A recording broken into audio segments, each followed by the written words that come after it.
نحمد اللہ تعالی ونصلی ونسلم علی رسولہ الکریم وعلی آلہ واصحابہ اجمعین اما بعد اعوذ باللہ من الشیطان الرجیم بسم اللہ الرحمن الرحیم الحمد للہ تعالی رب ذوالجلال کے احسان اور کرم سے آج آپ کا سبق شروع ہوگا سورۃ البقرہ شریفہ کی 254 نمبر آیہ شریفہ سے آگے۔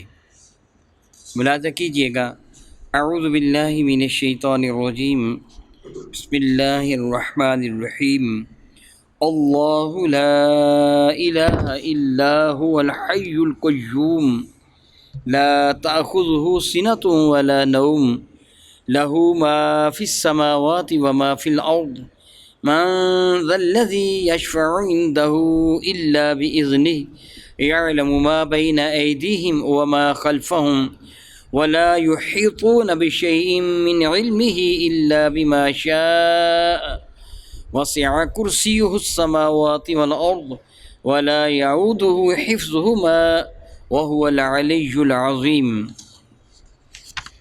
اللہ لا الہ الا اللہ، رب ذوالجلال وہ ذات بابرکات ہے، اللہ تعالی جل مجکیم وہ عزت و عظمت والی ذات بابرکات ہے کہ لا الہ الا ہوا، کہ کوئی بھی عبادت کے لائق نہیں سوائے اس ذات بابرکات کے۔ ہوا کہ ضمیر لفظ اللہ تعالی جل وعلا کی جب لوٹتی ہے، یعنی جس اللہ تعالی جل وعلا کا ذکر مبارک فرمایا گیا ہے اس کے سوائے اس کائنات ہستی میں کوئی بھی عبادت کے لائق نہیں۔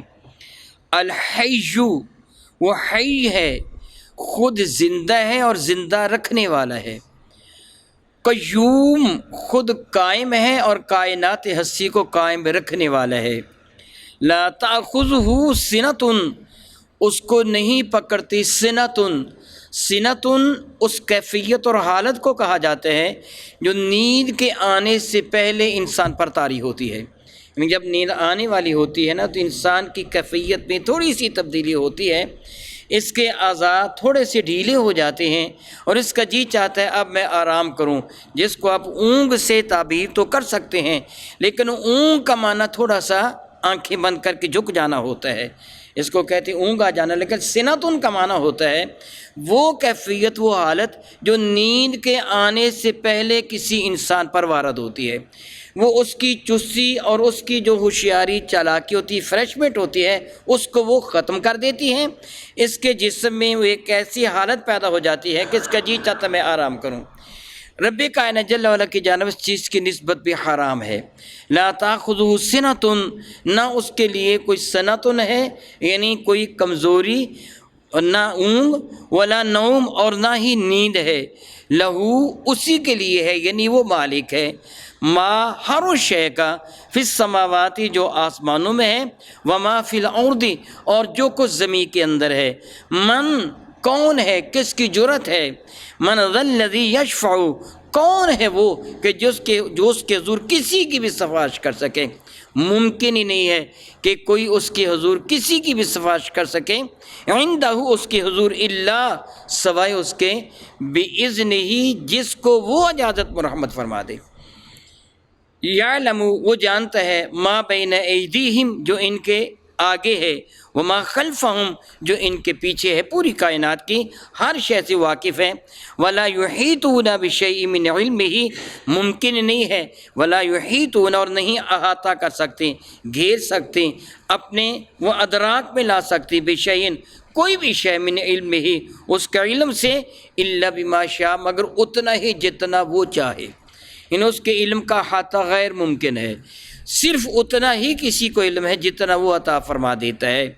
وسع کرسیہ السماوات، وسیع ہے اس کی کرسی، سماوات، آسمانوں سے، والارض، اور زمین سے، ولا یعودہ حفظہما، ولا یعودہ، یہ نہیں اس کو تھکا دیتا، یعنی اس کے اعضاؤں کو نہیں کوئی کمزور کرتا، تھکاتا، حفظہما، ان دونوں کی حفاظت کا کرنا، یعنی اللہ تعالیٰ ان دونوں کی حفاظت کرتا تھکتا نہیں ہے۔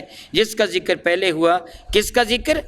زمین اور آسمان کا، اور ساری اشیاء کا جو زمین و آسمان کے اندر ہے۔ وَهُوَ الْعَلِيُّ، وہ بہت عظیم المرتبت ہے، عظیم، وہ بہت ہی بلندی اور بڑائی والا ہے۔ سبحان اللہ تعالیٰ و بحمدہ۔ اس آیا برکہ کو آیت الکرسی کہتے ہیں، میرے نبی نے یہی اس کو ارشاد فرمایا ہے، آیت الکرسی اس کو ذکر فرمایا ہے۔ کرسی کا ایک تو وہی معنی ہے عربی کے اندر، وہ جس طرح جس پر میں بیٹھا ہوں اور جس پر آپ بیٹھے ہیں، عربی میں اس کو کرسی بھی کہا جاتا ہے۔ کراستن، ورق کو کہا جاتا ہے، دفتر کو کہا جاتا ہے، رجسٹر کو کہا جاتا ہے۔ اس بنا پہ بعض علماء نے یہاں کرسی اس سے اخذ فرمایا، اس سے مراد رب کائنات کا علم ہوگا، یعنی کہ پروردگار عالم جل وعلا کا علم ہے، یعنی معلومات الہیہ کا یہ انداز ہے۔ میں ایک سادہ سی مثال دے کے عرض کروں گا، حالانکہ یہ مثال بھی کما حق ہو پوری نہیں آ سکتی، کیونکہ رب کائنات کی شان اس سے بھی بلند و بالا ہے۔ نہایت ہی گہرا غار، بہت ہی گہرا گڑھا، گہرا کنواں، اس کے اندر ایک سیاہ رنگ کا پتھر، رات کا وقت سیاہ گنگور گٹائیں چھائی ہوئی ہوں، اس سیاہ رنگ کے پتھر پر وہ جرثومہ جو الیکٹرانک مائکروسکوپ، یعنی جو خوردبین، جو بجلی کی الیکٹرانک مائکروسکوپ ہوتی ہے، اس کے ذریعے جو جرثومہ نظر آ سکتا ہے، میرا اللہ اس کو جانتا بھی ہے، اس کو پالتا بھی ہے، اس کی تسبیح بھی سنتا ہے۔ اس کے علم سے کوئی شے باہر ممکن نہیں ہے، وہ مرئی ہو یا غیر مرئی ہو، آپ اس کو دیکھ سکتے ہو یا نہیں دیکھ سکتے ہو، کوئی بھی شے اس کے علم سے باہر نہیں ہے۔ واسع کرسی السماوات والارض، کائنات کا ذرہ ذرہ اس کے احاطہ علم کے اندر ہے، اس کو جانتا بھی ہے، اس پر اختیارات بھی رکھتا ہے۔ دوسرا، کرسی کا معنی ملکیت بھی ہوتا ہے، کہ اس کی ملکیت میں معاذ اللہ تعالیٰ سماذ اللہ تعالیٰ، میں مثال تو نہیں دے سکتا، لیکن آپ کو سمجھانے کے لیے، کرسی کس کے پاس ہے؟ کرسی کی بڑی اہمیت ہے، اس سے مراد حکومت و سلطنت و احکامات ہوا کرتے ہیں، یہ محض بیٹھنے کی چیز نہیں ہوا کرتی۔ کرسی کس کو مل گئی؟ مراد یہ ہوتا ہے کہ اس کا احکامات کا مالک کون ہو گیا۔ اگر یہ معنی لیا جائے تو پھر بھی یہ درست ہوگا کہ کائنات ہستی کے ذرے ذرے کا مالک و مختار میرا اللہ ہے۔ اس بنا پہ اس کو آیت الکرسی کہا گیا۔ سیدنا ابی بن کعب رضی اللہ تعالیٰ عنہ فرماتے ہیں، ایک دن کا ذکر ہے، میرے نبی مجھے فرمانے لگے، صلی اللہ تعالیٰ علی حبیبہ دائماً ابدا، ابی بتا قرآن پاک کی آیات بارکہ میں عظیم ترین آیہ بارکہ کون سی ہے؟ سب سے بڑی آیہ بارکہ کون سی ہے؟ سب سے عظیم، بڑی سے مراد عظیم ہے، سب سے عظیم آیہ بارکہ کون سی ہے؟ تو فرماتے ہیں سیدنا ابی بن کعب رضی اللہ تعالیٰ عنہ کہ میں نے، آپ نے فرمایا اے ابو منذر، یہ ان کی کنیت تھی، فرماتے ابی بن کعب میں نے عرض کیا یا رسول اللہ علیہ وسلم آیت الکرسی۔ جب سرکار نے ارشاد فرمایا بتا کون سی ہے، تو میں نے عرض کی آیت الکرسی۔ رسول متشم مسکرا دی اور اپنا دست مقدس میرے سینے پہ رکھا، ہاتھ ہلکا سا مارا پیار کے انداز میں، فرمایا کہ تیرا علم تجھے مبارک ہو، یعنی اللہ تعالیٰ نے جو تجھے علم عطا میں تیرے سینے کو کھولا ہے، یہ تیرے لیے مبارک ہو۔ گویا میں بھی یہی تجھے بتانا چاہتا تھا کہ قرآن مجید فرقان کی آیات مبارکہ میں سب سے بڑی یعنی عظمت والی آیہ بارکہ یہ آیہ بارکہ ہے۔ قل هو اللہ احد، بڑی صورتوں میں سے ایک صورت ہے۔ سورۃ الحمد کے لیے جس طرح میرے کریم آقا رسول عربی صلی اللہ علیہ وسلم کے صحابی سے ارشاد گرامی فرمانے لگے، میں مسجد سے نکلنے سے پہلے تجھے قرآن پاک کی سب سے بڑی سورہ بارکہ سناؤں گا، چنانچہ آپ نے سورۃ الحمد شیفہ کی تلاوت فرمائی۔ کیونکہ میرے کریم آقا عربی ہیں، صحابہ بھی عربی ہیں، تو سورۃ الحمد کی تلاوت اس طرح ہے جس طرح ایک میں گفتگو آپ کے سامنے اپنی قومی زبان میں کر رہا ہوں، اس طرح اہل عرب قرآن پاک کی تلاوت جس طرح وہ قومی زبان اپنی مادری زبان میں گفتگو کر رہے ہیں، میرے کریم آقا نے سورۃ الحمد شیفہ تلاوت فرمائی۔ وہ صحابی بڑے غور کے ساتھ سنتے رہے کہ سرکار رب کائنات کی عظمتوں کا تذکرہ فرما رہے ہیں، یہاں تک کہ میرے کریم آقا مسجد کے دروازے کے قریب پہنچ گئے۔ میرے نبی علیہ السلام کے دست مقدس میں ان کا ہاتھ تھا، انہوں نے میرے کریم آقا کے مبارک ہاتھ کو ہلکا سا دبایا اور عرض کیا، یا رسول اللہ علیہ السلام آپ نے میرے ساتھ وعدہ فرمایا تھا میں تجھے قرآن کریم کی سب سے بڑی سورہ بارکہ سناؤں گا، آپ نے وعدہ فرمایا تھا۔ میرے کریم مسکرا کے فرمایا کہ میں نے تجھے سنا نہیں دی سورۃ الحمد؟ گویا کہ قرآن پاک کی بڑی آیہ بارکہ یہ ہے، بڑی سورہ بارکہ سورۃ الحمد ہے، اور بڑی عظمت والی جو سورہ بارکہ وہ سورہ اخلاص ہے، قل هو اللہ احد ہے، اس میں بھی اور اس میں بھی رب کائنات کی توحید کا ذکر ہے۔ اور اس سورہ مبارکہ میں ایک حدیث مبارکہ کا مفہوم ہے، آیت الکرسی میں اسم اعظم ہے، آیت الکرسی شیفہ میں اسم اعظم ہے، وہ اسم اعظم کون سا ہے؟ حقیقت سے میرا اللہ واقف ہے اور اللہ تعالیٰ کی عطا سے میرے نبی واقف ہیں۔ لفظ اللہ رب ذوالجلال کا یہ اسم گرامی قدر ذاتی ہے، جلالت والا ہے۔ اس کا معنی کیا ہے؟ مفسرین کرام نے بہت سارے معنی اس کے تعریف فرمائے ہیں۔ اس کا مادہ کیا ہے، یہ کس سے ماخوذہ ہے، بہت سارے اس کے معنی بیان فرمائے ہیں، لیکن اعلیٰ ترین بات یہ ہے کہ اس کا حقیقی علم اللہ تعالیٰ کو ہے یا اللہ کے نبی کو ہے، اللہ تعالیٰ کی عطا سے۔ اللہ رب العزت جل وعلا اس کا ذاتی نام ہے، اس کا اسم گرامی ذاتی اسم گرامی اللہ رب العزت ہے۔ باقی جتنے بھی ہے، جس طرح رحمان ہے، رحیم ہے، کریم ہے، ستار ہے، غفار ہے، وغیرہ وغیرہ، سارے کے سارے اس کی صفات اسماء گرامی کر رہے ہیں، یہ ذاتی ہے۔ لا الہ الا ہوا، بعض کہتے ہیں یہ لفظ اللہ اس میں جلالت جو ہے یہ اسم اعظم ہے، کہ سارے نام باقی صفاتی ہیں، یہ نام جو ہے اللہ رب العزت جل وعلا کا یہ ذاتی نام ہے، اس بنا پر یہ اسم اعظم ہے، بڑا نام ہے۔ حقیقت سے میرا اللہ واقف ہے، جو میں پہلے عرض کر چکا ہوں۔ لا الہ الا ہوا، یہ بھی وہ جملہ ہے جو کائنات میں بہت ہی بڑا ہے۔ کتنا بڑا ہے، کتنا بڑا ہے، کتنا بڑا ہے۔ ایک حدیث مبارکہ کا مفہوم بنتا ہے کہ رب ذوالجلال کے حضور حضرت سیدنا موسیٰ کلیم اللہ نے عرض کیا، مولا تعالیٰ جل وعلا مجھے کچھ وظیفہ ارشاد فرمائیے کہ جو میں تلاوت کروں۔ رب ذوالجلال نے فرمایا پڑھو لا الہ الا اللہ۔ انہوں نے دوبارہ عرض کیا تو یہی ارشاد ہوا، تو عرض کیا مولا تعالیٰ جل وعلا میں کوئی خاص وظیفہ چاہتا ہوں، تو رب ذوالجلال نے فرمایا کہ اے موسیٰ کلیم اللہ، پوری کائنات اس کے مقابلہ میں ہیچ ہے۔ اس کو افضل الذکر کہا جاتا ہے کہ تمام ذکروں میں اعلیٰ ترین ذکر رب کائنات کی توحید کا اقرار ہے۔ لا الہ الا ہو، کوئی بھی عبادت کے لائق نہیں ہے سوائے اس ذات بابرکات کے، رب ذوالجلال کے۔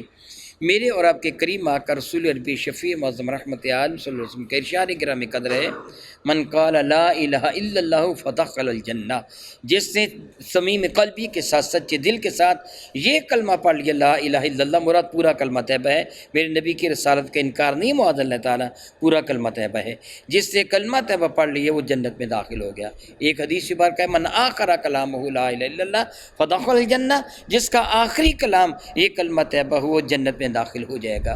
حضرت سیدنا ابی ہریرہ رضی اللہ تعالیٰ عنہ ارشاد فرماتے ہیں، ایک مرتبہ کا ذکر ہے اللہ تعالیٰ کے نبی ہمارے کریم آقا تاجدار ارب و جم شفیع معظم رحمت کون و مکان علیہ تحیۃ الثنا صحابہ کرام کی نگاہوں سے اوجل تھے۔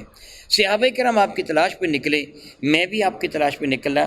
مدینہ طیبہ کا ماحول ہے، ڈر ہے کہ کوئی خبیث یہودی یا کوئی منافق رسول رحمت کو کوئی خدا نہ خاصہ نقصان نہ پہنچا دے۔ صحابہ کرام پریشان تھے، فرماتے ہیں میں بھی حضور کی تلاش میں نکلا اور میں نے حضور کو پا لیا۔ سرکار دو جہاں نبی محتشم رحمت عالم صلی اللہ علیہ وسلم ایک باغ کے اندر تھے اور میں اس باغ کی گرد گرد گھوما، مجھے دروازہ اس کا بند ملا، البتہ ایک چھوٹا سا سوراخ تھا جو پانی لگانے کے لیے رکھا گیا تھا۔ میں سوراخ کے راستے سے داخل ہو گیا، جس طرح ایک جانور سوراخ کے راستے سے داخل ہو جاتا ہے، وہ سوراخ اتنا بڑا تھا کہ میں داخل ہو گیا۔ میں اندر داخل ہو گیا، میں نے دیکھا تو اللہ کے نبی محبوب میرے کریم آقا تشریف فرماتے۔ میں نے بارگاہ بے کس پناہ میں سلام نیاز عرض کیا اور عرض کیا یا رسول اللہ علیہ الصلوۃ والسلام، میرے ماں باپ آپ پہ قربان ہوں، صحابہ کرام سخت پریشان اور آپ کی تلاش میں ہیں۔ حضور نبی محتشم رحمت کون و مکان علیہ تو اس نے اپنے نالان مقدس عطا فرمائے اور فرمایا جا کے لوگوں کو میرے بارے میں خبر دے دیں، بحمدللہ میں موجود ہوں، سلامت ہوں، اور یہ کہہ دے جو یہ پڑھ لے گا لا الہ الا اللہ جنت میں داخل ہو جائے گا۔ یہ جا کر خبر دے دیں۔ ابی ہریرہ فرماتے ہیں میں دروازہ کھول کے باہر نکلا، صحابہ کرام تلاش میں تھے، سیدنا فاروق اعظم مجھے مل گئے جو حضور کو تلاش کرتے ہوئے جانب آئے تھے۔ میں ان کو ملا، میں نے ان کو یہ خبر دے دی، سرکار کے نالان مقدس بھی دکھا دیے، تو سیدنا فاروق اعظم نے اتنے زور سے تھپڑ میرے سینے پر مارا کہ میں رونے لگا اور میں کہ چل واپس۔ میں واپس آ گیا، فاروق اعظم میرے ساتھ ہی، میں آگے تھا، روتا ہوا آیا تھا۔ رسول رحمت کی خدمت فیض درجت میں ہم دونوں حاضر ہوئے صلی اللہ تعالیٰ علیہ دائما ابدا۔ تو میں نے بارگاہ اقدس میں یہ واقعہ عرض کیا، یا رسول اللہ علیہ وسلم آپ نے مجھے یہ حکم دیا تھا کہ جا کے اعلان کر دے جیسے کلمہ طیبہ پڑھ لی وہ جنت میں داخل ہو گیا، تو پہلے ہی شخص کو میں نے بتایا، اسی نے مجھے مارا۔ میرے کریم فرمانے کہ عمر تو نے اسے کیوں مارا، کیوں منع کیا اسے؟ تو سیدنا فاروق اعظم عرض کرنے لگے یا رسول اللہ علیہ وسلم اگر اس نے لوگوں کے سامنے جا کر یہ اعلان کر دیا نا تو لوگ عمل سے ہاتھ اٹھا لیں گے، عمل نہیں کریں گے، بس کلمہ طیبہ کافی ہے، جنت پہ چلے جائیں گے۔ فاروق اعظم کی بات سن کر میرے نبی مسکرا دیے، فرمائے گے ابو ہریرہ ابھی ٹھہر جا، ابھی یہ اعلان نہ کر۔ ابھی حیرانہ نے رحلت مبارکہ سے پہلے یہ حدیث سنائی، کیونکہ علم کا چھپانا بجائے خود حرام ہے، کہ یہ حضور نے اشار گرامی قدر فرمایا۔ علماء فرماتے ہیں سرکار دو جہاں نبی مرشد رحمت کونما کا علیہ تسنا کا نالین مقدس عطا فرمانا اس بات کی دلیل تھی، صرف کلمہ طیبہ ہی کافی نہیں، ان کے نقش قدم پہ بھی چلنا ہوگا۔ وگرنہ کوئی بھی چیز عطا فرماتے، نہ بھی عطا فرماتے تو پھر بھی یہ خبر دینا ہی کافی تھا۔ ابھی ہریرہ جھوٹ تو نہ بولتے، لیکن آپ نے نالین مقدس عطا فرمائے، یعنی ان کے نقش قدم پہ بھی چلنا ہوگا، یعنی اطاعت بھی کرنی ہوگی۔ نبی کریم فرماتا اللہ لا الہ الا ہو الحی القیوم، بعض نے فرمایا کہ یہ اسم اعظم ہے، الحی القیوم اسم اعظم ہے۔ رب ذوالجلال کے صفاتی اسماء گرام قدر میں یہ بڑی ہی عظمت والا نام ہے۔ بکثرت اس کی تلاوت کرنے والے کو رب کائنات جل وعلا بہت کچھ عطا فرماتا ہے، ویسے تو بہت کچھ عطا فرماتا ہے، اس کا ذکر کرنے والا محروم نہیں رہتا، لیکن الحی القیوم کا ذکر کرنے والا رب ذوالجلال کا قرب خاص پا لیتا ہے۔ میرے اور آپ کے کریم آقا رسول مرشد رحمت عالم میدان بدر میں جب آپ کفار کے خلاف بارگاہ رب العزت میں مصروف دعا تھے تو حضور کا یہی وظیفہ تھا، یا حی یا قیوم برحمتی کا استغیث، اے حی قیوم میں تیری رحمت سے استغاثہ تیرے حضور فریاد کرتا ہوں۔ گویا میرے نبی ان دونوں اسماء گرامی قدر کے وسیلہ سے دعا مانگ رہے تھے، یا حیو یا کوئی برحمت استغیث، اللہ تعالیٰ میں تیری رحمت سے استغاثہ یعنی فریاد کرنا، میں جو فریاد کر رہا ہوں تیری رحمت کی، ان دونوں ناموں کا تذکرہ کر کے پھر کیا ہوا تھا آپ بہت اچھی طرح جانتے ہیں کہ رب ذوالجلال نے اپنے فرشتوں کو صحابہ کی خدمت کے لیے نازل فرما دیا تھا۔ میرے کریم آقا کے دست مقدس کی وہ کہیں کریے وما رمیتا اذ رمیتا ولکن اللہ رما، رب کائنات کی قدرت کی دلیل اور میرے نبی کا معجزہ بن گئی تھی۔ فرماتے ہیں کہ یہ اسم گرامی قدر یا حی یا قیوم یہ اسم اعظم ہے۔ حیج وہ خود بھی ہمیشہ سے ہمیشہ کے لیے وہ زندہ ہے اور دوسروں کو جب تک وہ چاہے زندہ رکھنے والا ہے۔ قیوم ہمیشہ سے ہمیشہ کے لیے وہ قائم ہے اور دوسروں کو قائم جب تک چاہے رکھنے والا ہے، یعنی وہ ذاتی طور پر ہے، دوسرے عطائی طور پر ہیں، وہ سرمدی ہے، وہ ابدی ہے، اور دوسرے ایک محدود مدت تک کے لیے ہیں۔ لا تاخذہ سنۃ ولا نوم، سنۃ کے بارے میں پہلے بیان کر چکا ہوں، اس کو نہیں پکڑتی سنۃ ولا نوم، اور نہ ہی نیند، یعنی نہ تو آثار نیند جو انسان پر نمودار ہوتے ہیں۔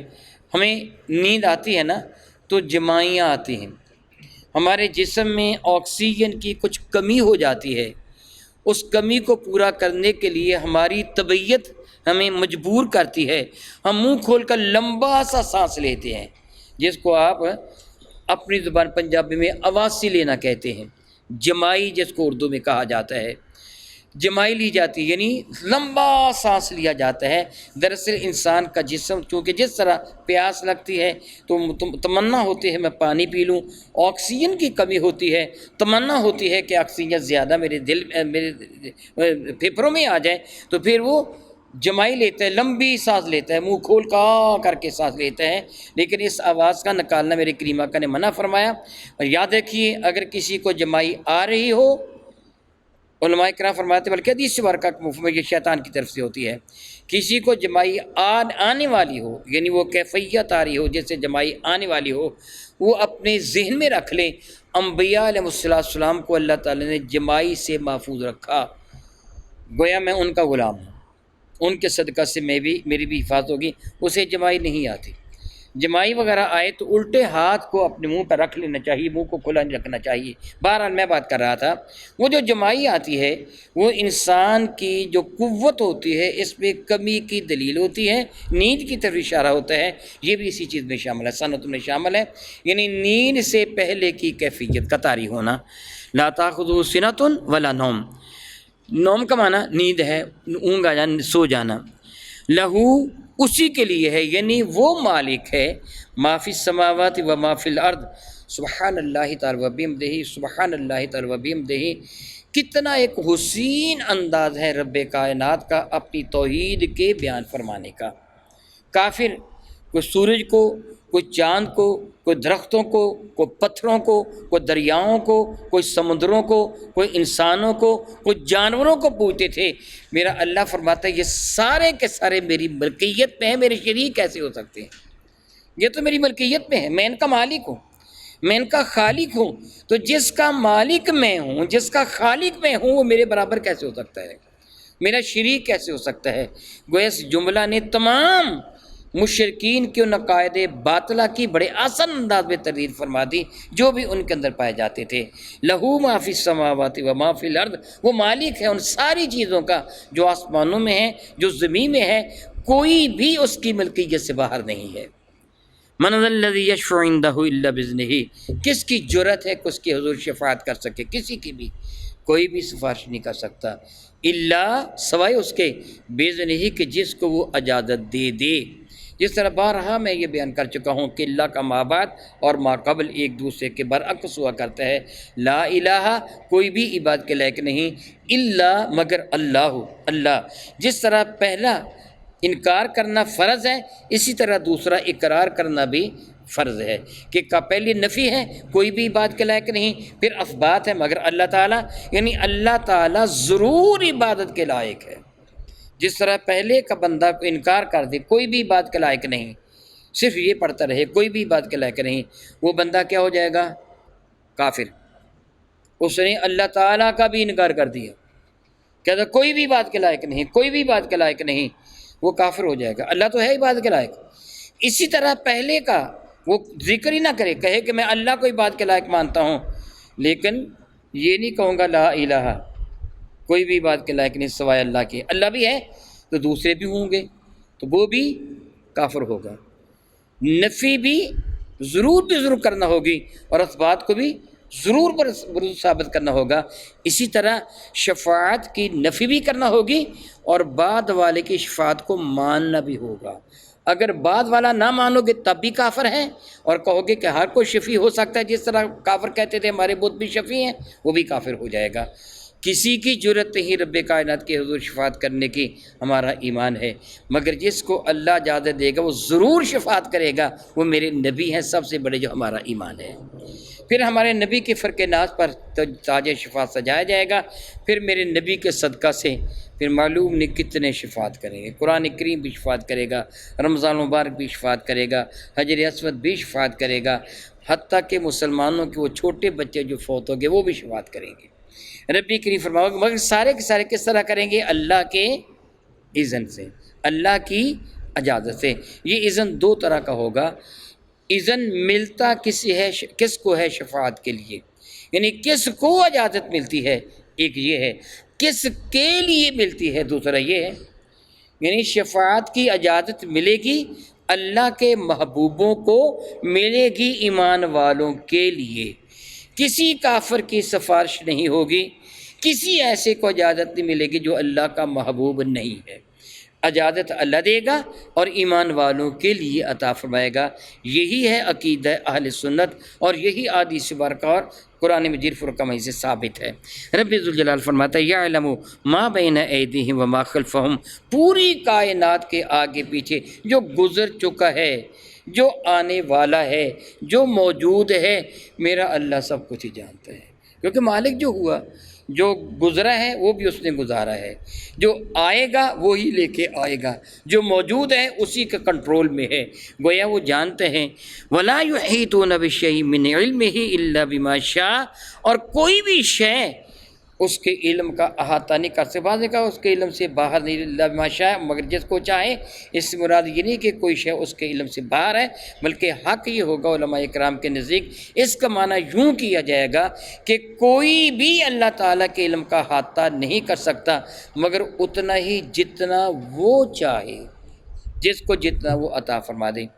بعض کم علم ناقص العقل یہ کہتے ہیں کہ علم غیب صرف اللہ تعالیٰ جل وعلا کا خاصہ ہے، علم غیب نہیں، سارا علم اللہ تعالیٰ کا خاصہ ہے۔ وہ عالم الغیب والشہادہ، وہ پوشیدہ کے بھی جاننے والا ہے اور ظاہر کا بھی جاننے والا ہے۔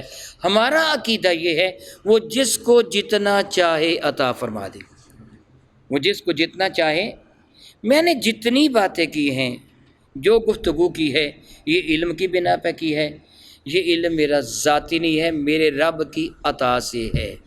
اگر میرا اللہ چاہے تو معاذ اللہ، میں اللہ سے معافی مانگتا ہوں، اللہ تعالیٰ چاہے تو کسی سے سب کچھ چھین لے، اس کا ظاہر بھی عطا وہی کرتا ہے اور غیب بھی عطا فرما دیتا ہے۔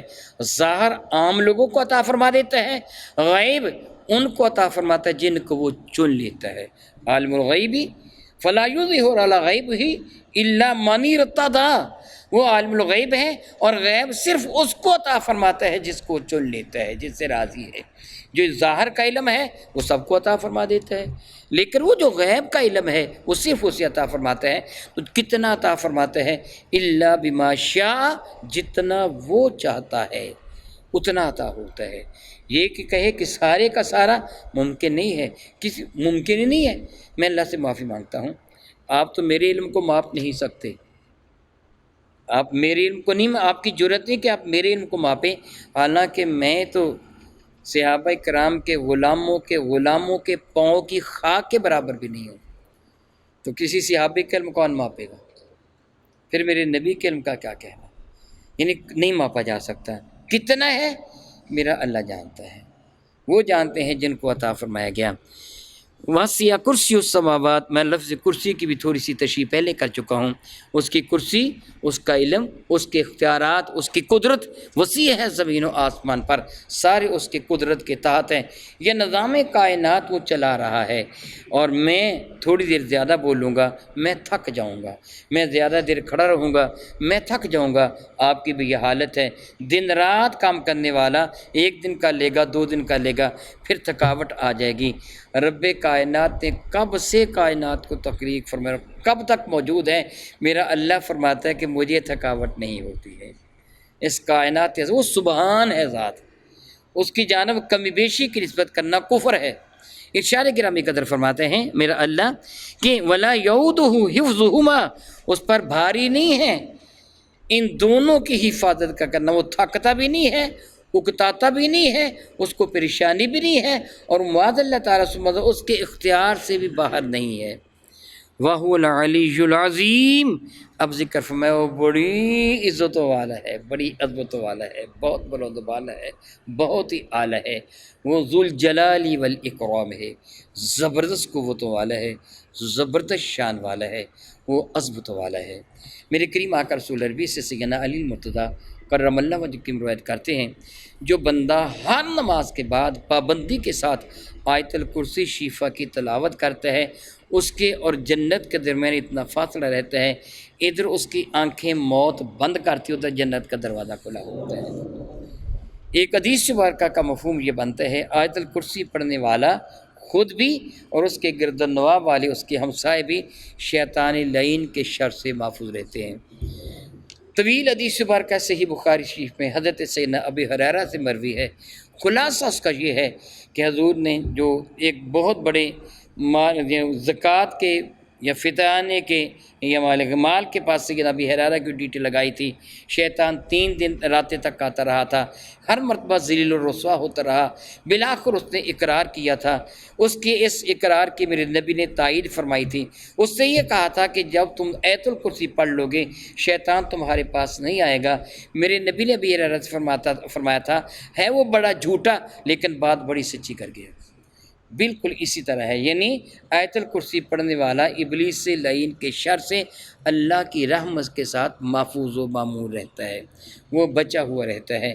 آیت الکرسی شفا آیات مبارکہ میں ایک بڑی آیت مبارکہ ہے، الحمدللہ تعالیٰ عموماً ایمان والے آیت الکرسی شفا کو یاد رکھے ہوئے ہیں۔ رب ذوالجلال میرے نبی کے صدقہ سے ہمیں قرآن کریم کے فیوز و برکات سے کما حق ہو مستفیض ہونے کی توفیق و ہمت عطا فرمائے۔ آپ نے ترجمہ سنا، او کما قال اللہ تبارک و تعالی واللہ تعالی اعلم باسرار کتاب۔